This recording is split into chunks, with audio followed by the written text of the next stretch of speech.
안녕하세요. 아사나 지도법 시간입니다. 이번에는 짜투란가 단다사나입니다. 짜투란가 단다사나 우리가 플랭크 자세와 굉장히 유사한 동작으로 많이 알려져 있죠. 자, 이 동작을 했을 때 바른 정렬과 바르지 않은 정렬의 대표적인 자세들 같이 보도록 할게요. 먼저 짜투란가 단다사나 바른 정렬 한번 알아보시죠. 네, 여기서 홀딩 호흡했다가 천천히 무릎 내리고, 네. 자, 짜투란가 단다사나에서 바른 정렬은 일단 보시면 지면과 평행한 상태에서 상체를 막대기처럼 단단하고 반듯하게 만들어주는 동작이라고 볼 수 있어요. 자, 이번에는 그러면 흔히 우리가 나타나는 짜투란가 단다사나의 바르지 않는 정렬 한번 알아보도록 할게요. 자, 한번 보여주세요. 그쵸? 네, 또는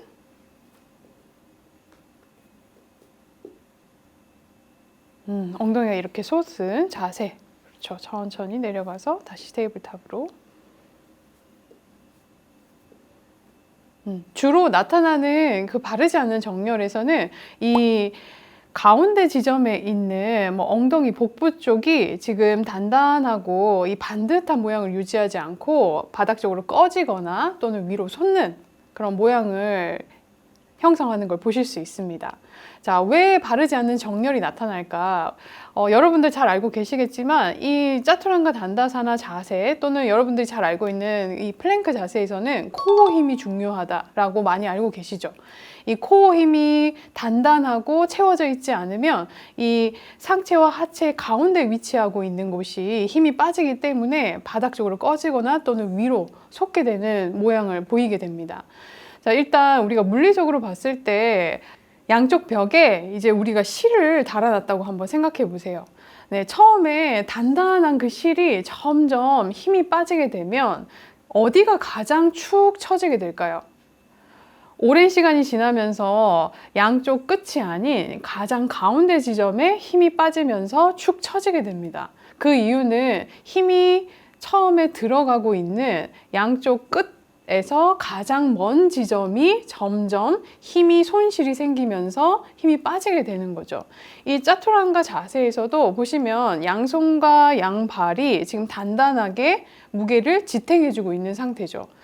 네, 양쪽 끝에서 지금 손과 발에서 힘이 들어가고 있죠. 그래서 이 상체와 하체를 단단하게 지지해주고 있는데 만약에 손끝에서 점점 거리가 멀어질수록 힘의 손실이 생긴다면 가장 먼 지점은 어딜까? 그리고 발끝에서 힘을 받쳐주고 있는데 거리가 멀어지면 멀어질수록 손실이 생긴다면 가장 먼 지점은 어딜까? 네, 바로 이 부 또는 골반 쪽에 있는 가운데 지점이 되겠죠. 그래서 거기에 코어 힘이 단단하게 받쳐주지 않으면 점점 가운데 지점에서 힘이 빠지기 시작하면서 밑으로 꺼지거나 또는 위로 솟게 되는 겁니다. 그래서 우리가 짜투란가 단다사나 자세를 할 때 이지 포즈로 무릎을 내리게 하는 경우가 많죠. 자, 한번 볼까요? 자, 짜투란가 단다사나 플랭크 자세 한번 가볼까요? 자, 그 상태에서 아까 설명드렸다시피 지금 무게를 받쳐주고 있는 힘이 시작되는 곳이 여기 손, 팔 쪽이죠. 그리고 발, 양쪽 끝을 기준으로 지금 힘이 시작되고 있어요. 거리가 멀어지면 멀어질수록 힘의 손실은 생기고 가장 먼 지점이 바로 가운데가 된다라고 말씀을 드렸죠. 그래서 이 가운데에 있는 코어 힘이 채워지지 않으면 힘이 빠지기 시작하면서 바닥 쪽으로 꺼지거나, 그렇죠? 아니면 엉덩이를 솟게 됩니다. 보상하기 위해서. 자, 그래서 우리가 무릎을 내리고 플랭크 또는 짜투란가 단다사나를 하도록 하죠. 자, 보시면 어깨부터 여기 무릎까지의 거리가 굉장히 아까보단 짧아졌죠. 자, 이런 상태에서 짜투란가 단다사나를 하게 되면은 일단 거리가 좁아졌기 때문에 힘이 시작되는 곳에서 멀어진 위치가 더 이상 아까처럼 멀어지지 않게 되는 거죠. 그러면서 핸들링 할 수 있는 힘의 부하가 훨씬 줄어들게 됩니다. 자, 그래서 우리가 이지 포즈를 할 때 무릎을 내리고 팔을 구부리면서 짜투란가를 하게 되면은 훨씬 자세의 안정성 그리고 바른 정렬을 유지하면서 할 수 있게 되죠. 네, 이번에는 짜투란가 단다사나에서 또 다른 바르지 않는 정렬로 흔히 나타나는 자세를 한번 보도록 하겠습니다. 짜투란가 단다사나 자세에서 이제 서서히 상체를 내려갈 때 어깨가 솟고 팔꿈치가 옆으로 벌어지는 걸 볼 수 있어요. 자, 왜 어깨가 솟고 팔꿈치가 옆으로 벌어질까요? 일단은 어깨를 솟고 팔꿈치를 옆으로 벌리게 되면 어깨의 긴장이 굉장히 많이 들어가게 돼요. 어깨에 지금 과도한 힘을 쓰고 있다는 거죠. 어깨에 힘을 쓴다는 건 결국에는 다른 근육에 전혀 힘을 못 쓰고 있기 때문에 어깨의 힘을 통해서 보상을 하고 있는 겁니다. 자, 그러면 우리가 어깨를 솟지 않기 위해서 어떤 근육들이 좀 힘을 제대로 써줘야 될까? 자, 우선은 팔이 옆구리에 바짝 붙여서 내려가야지 어깨의 힘을 과도하게 쓰지 않을 수 있고요. 팔을 옆구리에 바짝 붙여서 어깨에 힘을 쓰지 않았을 때 쓰이는 근육, 바로 대표적으로 삼두근이 됩니다. 팔을 밀어내는데 도움을 주는 근육이죠. 그 삼두근의 힘이 약하게 되면은 어깨로 보상을 하려고 하고요. 그 외에도 가슴 쪽에 있는 모아주는 힘을 써주는 가슴 근들이나 또는 이 어깨뼈를 갈비뼈 쪽으로 바짝 붙이게 도와주는 정거근이나 이런 근육들이 제대로 힘을 써줘야 바로 어깨 쪽에서 힘을 보상하지 않게 되는 거죠. 자, 그래서 팔꿈치를 옆구리에 바짝 붙여서 천천히 서서히 팔 구부리면서 어깨에 힘은 최대한 쓰지 않고 내려가는 연습을 많이 해주신다면 어깨를 솟거나 또는 팔꿈치가 옆으로 많이 벌어져서 짜투란가를 하게 되는 바르지 않는 정렬을 더 이상 하지 않을 수 있습니다. 자, 이제 예비 아사나를 통해서 짜투란가 단다사나 완성도를 좀 높여볼 건데요. 자, 바르지 않은 정렬에서 우리가 엉덩이 쪽이 솟거나 또는 골반이 아래쪽으로 꺼지는 경우에는 코어 힘이 부족하다라고 이야기를 했었죠. 코어 힘을 채우는 동작들을 연습하시면 짜투란가 단다사나의 완성도가 높아지겠죠. 코어 힘을 채우는 동작들은 우리가 흔히 알고 있는 다양한 운동법들이 있기 때문에 다른 자료를 참고하셔서 코어 힘을 채워주시는 걸로 대체하도록 하겠습니다. 자, 우리는 어깨가 솟거나 팔꿈치가 옆으로 벌어지는 경우에 힘을 채울 수 있는 예비 아사나들을 함께 해보도록 할게요. 자, 먼저 정렬을 좀 하고 시작하시는 게 좋아요.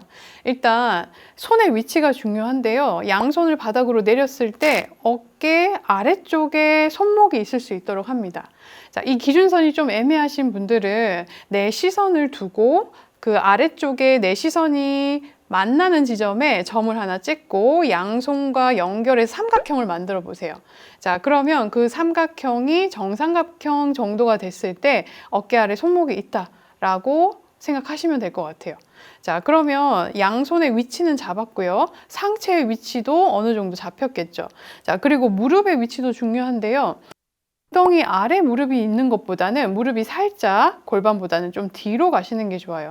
자, 그렇게 했을 때 팔을 구부려 내려가는 우리가 예비 아사나를 했을 때 너무 상체가 앞으로 쏟아지거나 또는 그대로 팔을 구부려 내려갔을 때 엉덩이가 너무 솟지 않게 됩니다. 자, 여기서 천천히 내가 내려갈 수 있는 만큼만 최대한 어깨를 솟지 않고 팔을 구부리고 팔을 옆구리에 바짝 붙여서 내려갈 거예요. 자, 그런 다음에 팔을 밀면서 올라오는 거죠. 자, 밀 때 쓰이는 근육이 바로 삼두근.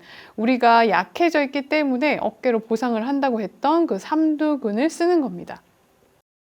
자, 이 예비 아사나를 하실 때 많이 힘드신 분들은 이런 풀업의 도움을 좀 받으시면 좋아요. 자, 이 도구의 도움을 받아서 내 몸통 아래쪽에 닿을 수 있는 위치에 이 높이를 조절해서 이 블럭 같은 걸 놓으시면 되거든요. 자, 이렇게 놓은 상태에서 짜투란가 단다사나 예비 동작 한번 해볼게요. 자, 내려가서 가슴이 닿을 때까지 내려갔다가 그 다음에 다시 팔을 밀면서 올라오는 방식으로 연습을 하시면 좀 더 편안하게 진행을 할 수 있을 겁니다. 자, 그리고 우리가 팔을 옆구리에 바짝 붙여서 내려가게 되면은 삼두근의 힘, 또 한 가지 이 겨드랑이 아래쪽에 주행하고 있는 정거근의 힘을 같이 쓸 수 있게 돼요. 그런데 팔을 옆으로 벌리게 되면은 어깨를 보상해서 쓴다고 했었죠. 자, 근데 어깨를 만약에 쓰지 않게 되면은 팔꿈치를 옆으로 벌리게 되면서 짜투랑가를 할 때 가슴 쪽에 있는 근육들을 또 사용할 수 있게 됩니다. 그런데 우리는 팔꿈치를 옆구리에 바짝 붙여서 내려가도록 했어요. 그 이유는 이 짜투랑가 단다사나의 타겟하는 근육이 삼두근, 정거근인 경우이기 때문이고요. 만약에 내가 이 짜투랑가 단다사나를 통해서 가슴 쪽에 있는 근육들을 발달시키고 싶다라고 하시면 근육의 기시와 정지점을 잘 파악하셔서 그쪽이 발달될 수 있도록 팔을 살짝 벌려주시고 짜투랑가 단다사나를 하셔도 됩니다. 근데 이때 주의할 점은 가슴 쪽에 있는 근육이 내 상체의 무게를 지탱할 수 없는 경우 어깨를 계속 보상해서 쓰려고 하게 되는 거죠. 자, 그래서 우리는 팔꿈치를 옆구리에 바짝 붙여서 짜투랑가 단다사나 예비 아사나를 하는 거고요. 또 한 가지 이렇게 했을 때 지면과 수직 방향으로 팔이 쭉 뻗어지고 그 상태에서 팔꿈치를 구부리면서 예비 아사나를 하기 때문에 가장 효율이 좋은 상태가 됩니다. 자, 손의 위치가 제가 중요하다고 말씀을 드렸는데 그 이유는 손의 위치가 어깨 아래쪽에 있지 않게 되면은 만약에 손을 내 앞쪽, 몸통 앞쪽 멀리 짚게 되거나 그 상태에서 한번 내려가 볼까요? 자, 이렇게 내려가게 되거나 또 올라오세요. 자, 또는 내 어깨 아래쪽이 아닌 뒤쪽, 몸통 쪽 가까이에 놓게 되면은 네, 올라올게요. 자, 힘을 거의 쓸 수 없게 돼요. 그 이유는 가장 힘을 받쳐주기 좋은 위치가 지면과 수직선상으로 팔이 쭉 뻗어 있을 때 효율이 가장 좋은 상태에서 팔의 힘에 도움을 받을 수가 있게 되고요. 만약에 멀리 떨어져 있게 되거나 또는 가까이 붙어 있게 되면은 사선 방향으로 힘의 분산이 생기기 때문에 힘의 효율이 수직보다는 떨어지는 상태가 됩니다. 자, 그래서 어깨 아래 손목이 있을 수 있도록 하고 예비 짜투랑가 단다 아사나 동작을 해주시면 됩니다. 이번에는 짜투랑가 단다사나 또 다른 예비 아사나고요. 서서 하는 동작입니다. 자, 저희는 지금 이런 의자를 준비했는데 벽을 짚고 하셔도 굉장히 좋은 예비 아사나가 됩니다. 자, 우선은 상체 정렬, 하체 정렬까지 반듯하게 만든 상태에서 시작을 하실 거고요. 손을 짚은 곳의 위치는 내 근력 수준에 따라서 높낮이가 좀 달라지실 거예요. 자, 벽을 짚고 하시게 되면은 좀 높은 위치에서 하실 때 내가 걸리는 하중값이 낮아지기 때문에 좀 더 쉽게 훈련이 가능하실 거고 점점 높이를 낮추시게 되면은 그만큼 중력 방향으로 떨어지는 하중이 커지기 때문에 더 근력을 강화시킬 수 있게 되겠죠. 자, 적당한 높이에서 손을 쭉 뻗고 짚으신 다음에 엉덩이가 뒤로 빠지거나 또는 꺼지지 않도록 주의하시고 상체 정렬도 유지하신 상태에서 팔을 구부리면서 서서히 팔꿈치 옆구리 붙이면서 내려갑니다. 네, 그렇죠. 어깨는 최대한 쓰지 않고. 자, 그리고 밀어내면서 삼두근, 정거근의 힘까지 같이 끝까지 쓰실 거예요. 한 번 더 가볼까요? 팔 구부리면서 내려가고, 그렇죠. 팔 옆구리 바짝 붙이는 거. 자, 내쉬면서 팔을 쭉 펴줄게요. 자, 끝까지 팔을 쭉 밀어야 여기 정거근까지 같이 쓰이게 됩니다. 자, 이렇게 반복 연습을 하시게 되면은 점점 내 삼두근에 힘도 생기고 이 정거근 쪽 어깨 안정화에 도움을 주는 근육들이 발달을 하기 시작하면서 짜투랑가 단다사나를 할 때 완성도가 높아질 수 있을 거예요. 높이는 나의 근력 수준에 따라서 나의 몸에 맞게 조금씩 낮추면서 점진적으로 예비 아사나를 훈련하시면 됩니다. 이번 영상에서는 짜투랑가 단다사나를 배워봤어요. 짜투랑가 단다사나에서는 기억하실 점 바로 길이를 이용하는 겁니다. 길이가 길어지면 그만큼 핸들링 해야 되는 힘이 커지기 때문에 내 근력이 받쳐주지 않으면 정렬이 무너지게 되겠죠. 자, 그래서 내 몸의 근력 수준, 내 몸의 상태에 따라 길이를 이용해서 바르고 안전하게 내 몸에 맞는 아사나를 하시면 됩니다. 앞으로도 내 몸에 맞는 바르고 안전한 아사나를 연습해 보세요.